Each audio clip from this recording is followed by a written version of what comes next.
I was on the internet last week asking people if they thought the Golovkin and Alvarez fight was going to go off. And I asked a few people on Twitter, but then I also mentioned it somewhere else. Was it? I know I did it on Twitter, and I haven't typed anything about it in an article on the website. Or maybe it was, no, I know I talked about it at work, but it was somewhere else. Maybe, you know what? It was on YouTube. That's what it was. I did it in my last video or one of the others before that, where I talked about Golovkin and Canelo.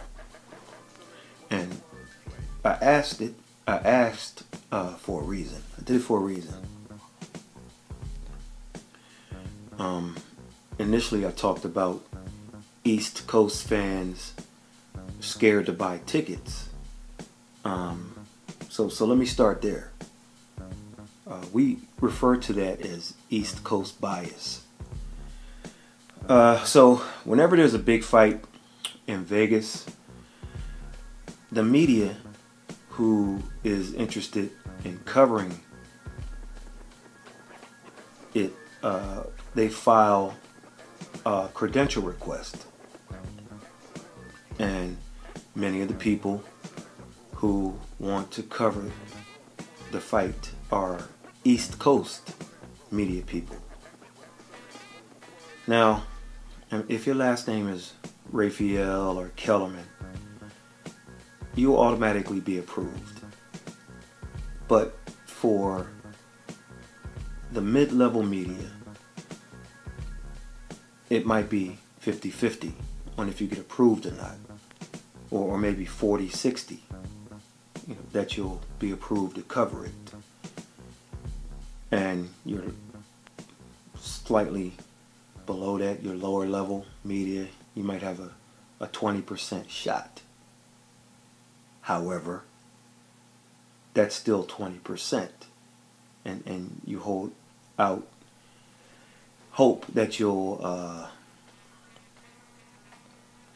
they'll look at you that particular go around and say, I'm going to give this person a shot.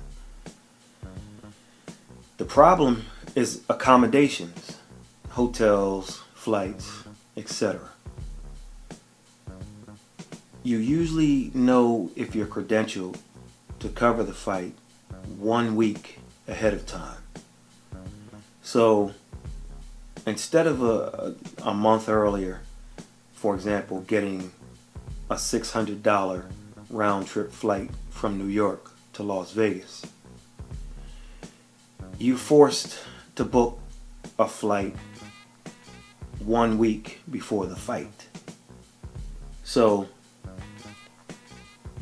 had you known ahead of time, you might get a ticket for $600 round trip.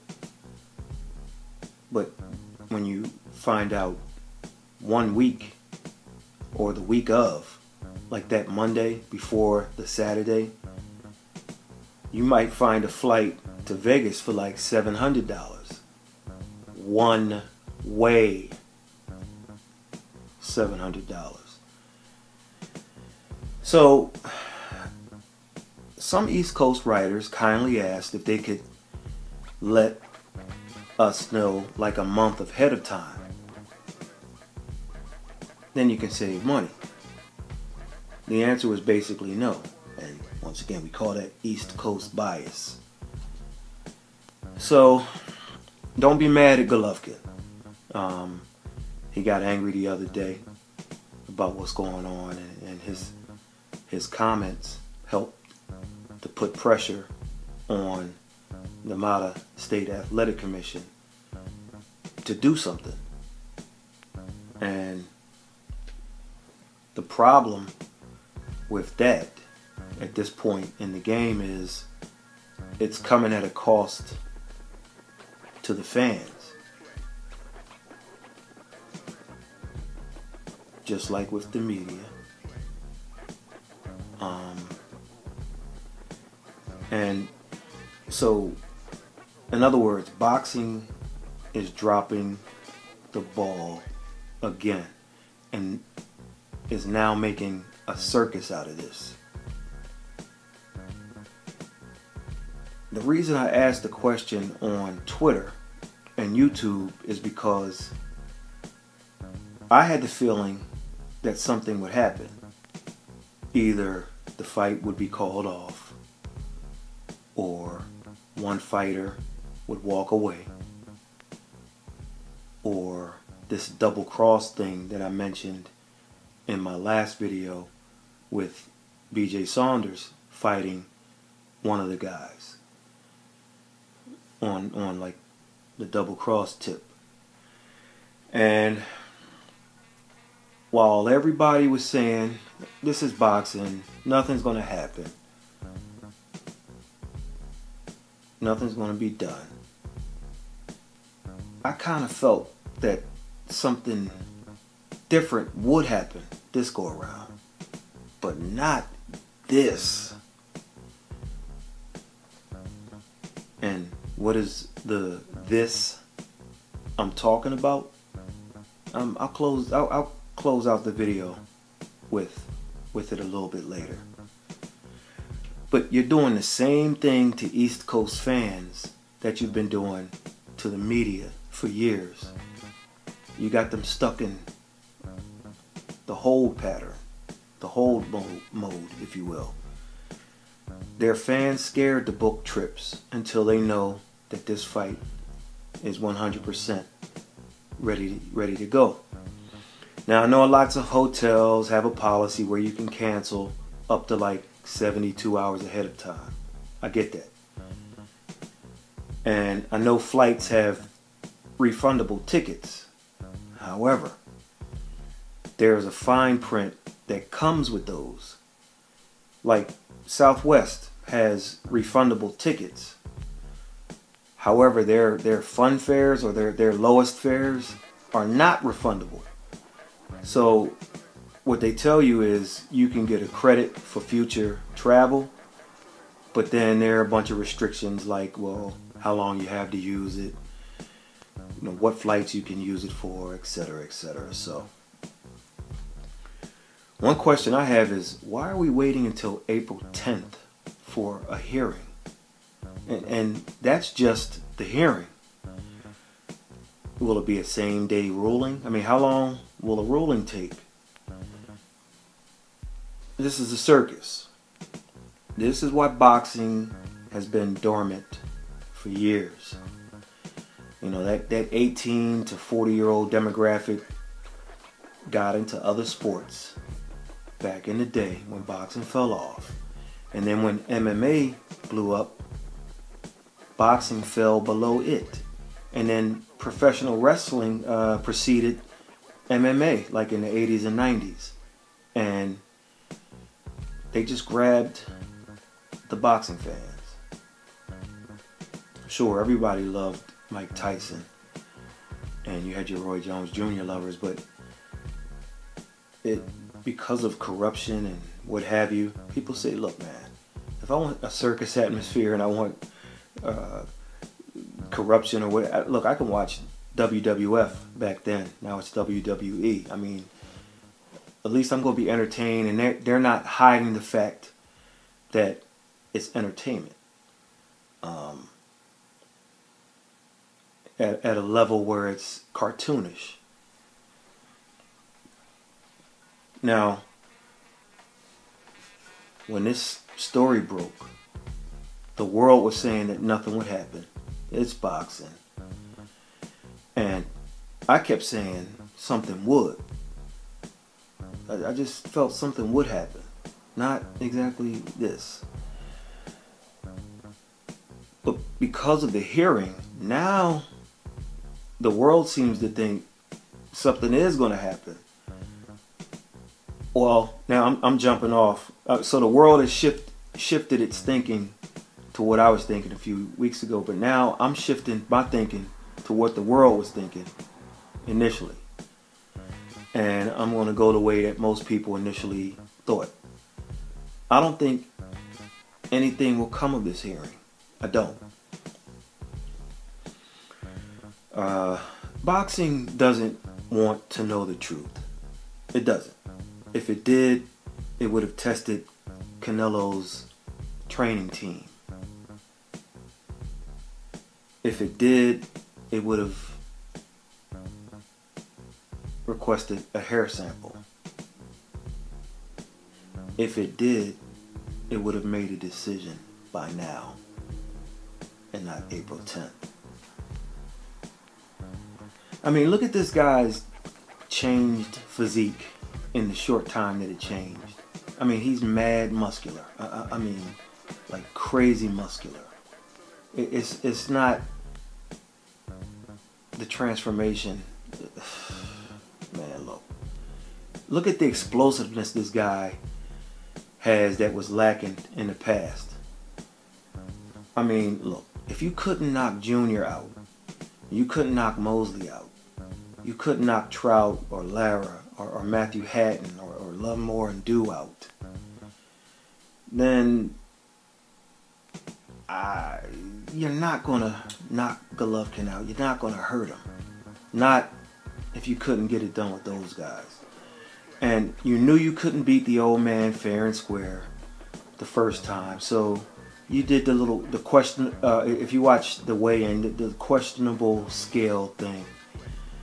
And then you get the illegal hand wraps. See, here's why I have a problem. I mean, we blast Panama Lewis. We blast Antonio Margarito. But nobody cares about illegal hand wraps here. I mean, he gets a pass for that. So what if he wraps them illegally again, and then he hits Golovkin and then really like buzzes him like we've never seen Golovkin get buzzed? I mean, everybody's gonna be like, it's that Clen, it's that clenbuterol, and I'm like, nah, it's those hand wraps.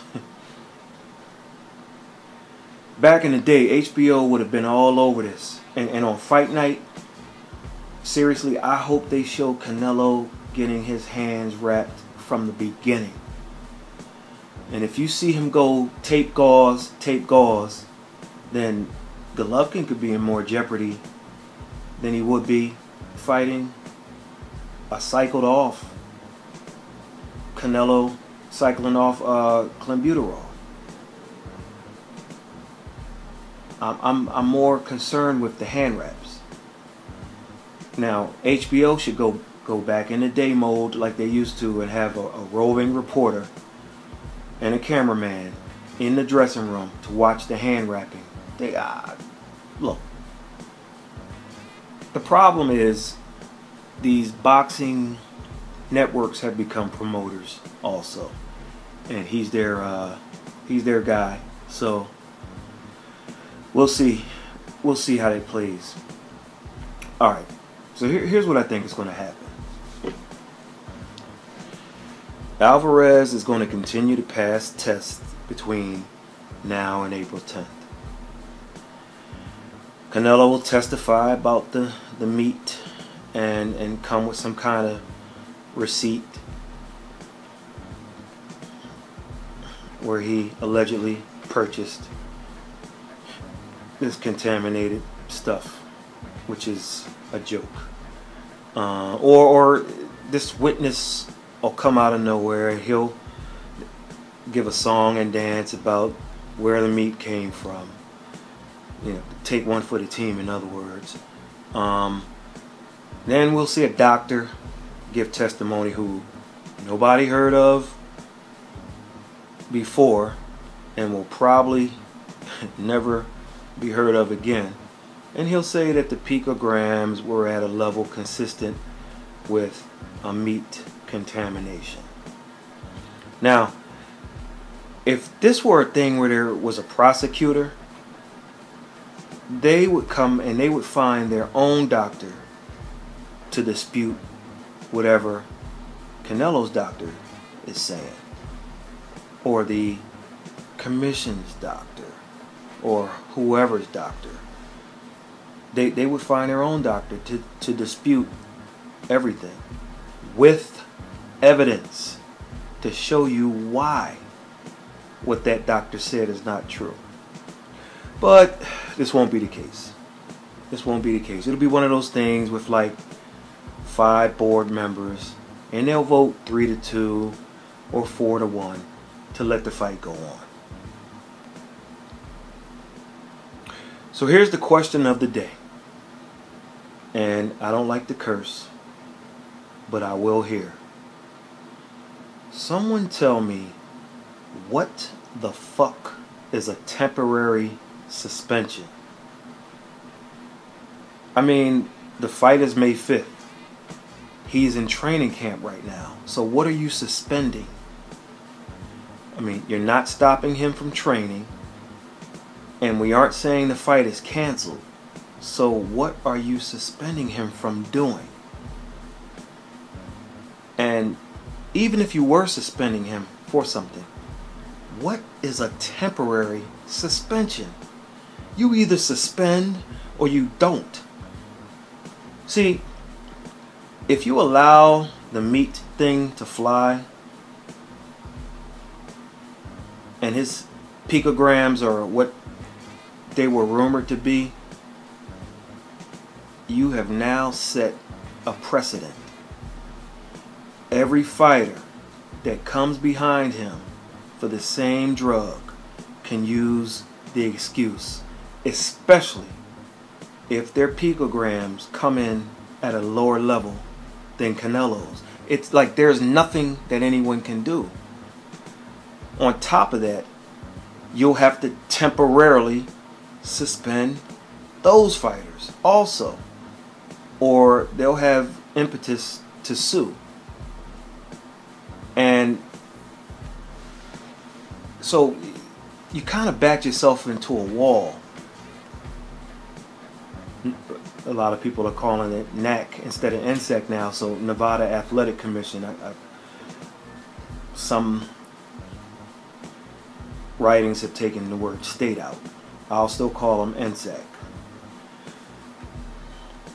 Listen, the best way to stop fighters from cheating outside of a stiff suspension is to hit them where it hurts. You need to hand out stern, punitive damages. I'll give you an example. A fighter is supposed to make $3 million and comes up dirty. Suspend him. Take the fight away from him and fine him a couple $1 million. See if he tests positive again after that happens. So not only does he lose the $3 million payday, not only does he have to sit out a year or 2 suspension, not only does he lose other big fight opportunities during that time, but you still make him pay back millions of punitive damages that should partially go to the opponent and then to a general fund, not to be touched by the commission or anybody. The April 10th date most likely gives Oscar De La Hoya enough time to get himself a brown paper bag and bring it to Bob Bennett's office. Then on April 10th, if they take a vote, as long as that brown paper bag gets to Bob Bennett's hands before April 10th, he will have his personal Adelaide Bird on that panel. He'll have his own personal C.J. Ross on that panel. And he'll have his own personal Don Trella coming to your area causing mass hysteria. Don Trella on that panel, who will give him the majority vote that he needs. And when I say he'll have them, I'm not speaking of Bird, Ross, and Trella. I'm saying on that panel, he'll have his mirror. He'll have someone that mirrors Bird and Ross and counterparts that kind of just as dirty, if you know what I mean. And when I said 3-2 or 4, or what did I say? 3-2 or 4-1. I'm not sure how many people will be on the panel. Maybe it'll be 7. It'll be a 7-member panel, and they'll vote 5-2, or 4-3, or 6-1 to have. And so if they go 5-2 or 4-3, if Bennett doesn't abstain, and he'll kind of vote against Canelo to kind of make it look clean. But anyway, if that happens, like that vote thing, and it goes like 6-1, 4-3, 5-2, or if it's 5 of them and it goes 3-2 or 4-1 or what have you, if that happens, then this is what you call a shakedown by Bob Bennett to get some money from Oscar, because it's his guy. So that April 10th kind of gives time for a check to clear. Oscar has an event Saturday, later today, and he had one on Thursday with Ryan Garcia, who looked spectacular with what was in front of him. And those checks clear, and Oscar will, because there ain't no checks in this business, baby. Oscar will go to the bank and grab some cash and get that brown paper bag, and they probably have a front man to go see Bob Bennett, and that guy will just kind of do the handoff and head back to LA or wherever he comes from. So it's probably a shakedown that's going to go on. But your hope is that whatever Oscar slips to Bennett doesn't get split with Vada, because if so, then we have a problem. I don't think that'll happen. I don't think that's the case, but temporary suspension. From what? Give me a break. I'm out of here.